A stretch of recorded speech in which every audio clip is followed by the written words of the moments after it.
Olá, pessoal do sétimo. Vou gravar a revisão de vocês. Dessa vez, pessoal, vou fazer em quatro partes. Duas partes vão ser sobre a região sul e duas partes vão ser sobre a região centro-oeste, tá? Como sempre, tem a trilha sonora do vizinho aqui. É só eu decidir gravar, ele quer colocar esse som, né? Mas enfim, prestem atenção em mim numa trilha sonora, tá? Então vamos começar pela região sul, e aí, pessoal, já recomendo que vocês peguem aquela folhinha que eu entreguei para vocês para montar o mapa mental da região sul e centro-oeste. Essa atividade é muito importante que vocês façam porque ela tá valendo nota, tá? Então, vão assistindo a revisão e vão fazendo, tá bom? Vamos começar falando então sobre os aspectos naturais da região sul e na segunda parte da revisão sobre o sul eu falo mais sobre a economia, a sociedade, etc. Tá? Primeira coisa que a gente vai ver sobre aspectos naturais é com relação ao clima, né? Esse mapinha aqui, esse recurso tem na apostila de vocês no QR Code que está na abertura do capítulo sobre a região sul, tá? Então, quando a gente clica em clima, vocês podem perceber que aparecem dois climas, o tropical de altitude e o subtropical, né? Como dá para perceber pelo mapa, a maior parte da região sul predomina o clima subtropical, né? E aqui a gente tem as principais características desse clima, né? Apresenta estações do ano relativamente bem definidas, com verões quentes e invernos frios, porque ainda assim nós estamos localizados no país tropical, né?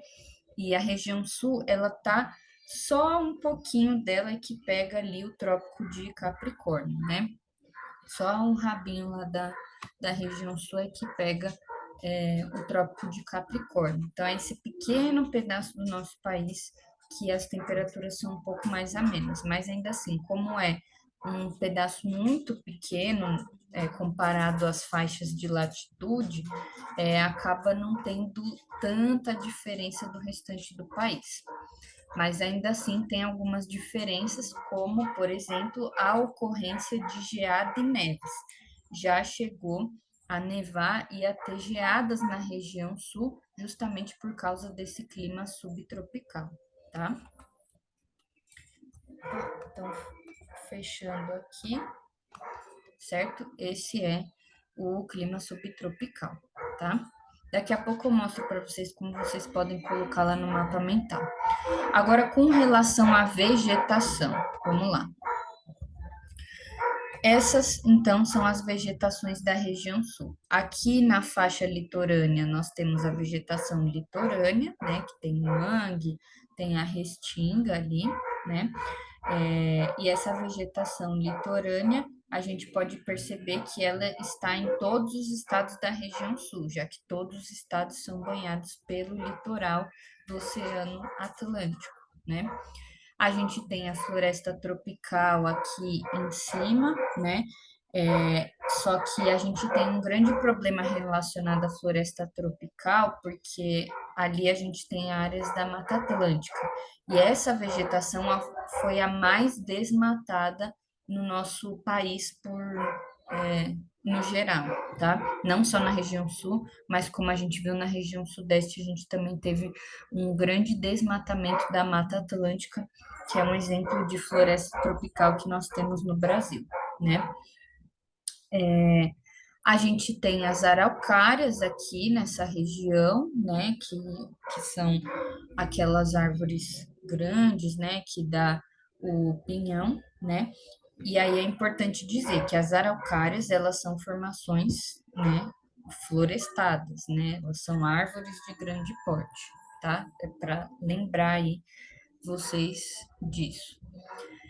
E, por último, a gente tem aqui os campos e as pradarias. Esses são os.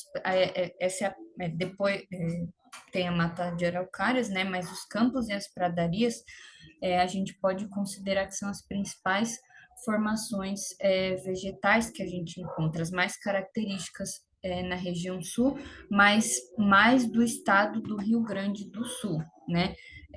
A mata de araucárias ela está bem distribuída, né? Mas os campos e as pradarias eles são mais comuns aqui do Rio Grande do Sul, né? O que faz com que seja grande parte do território do Sul, já que o Rio Grande do Sul é um dos maiores estados dessa região, tá? Como vocês podem ver aqui na imagem, ok?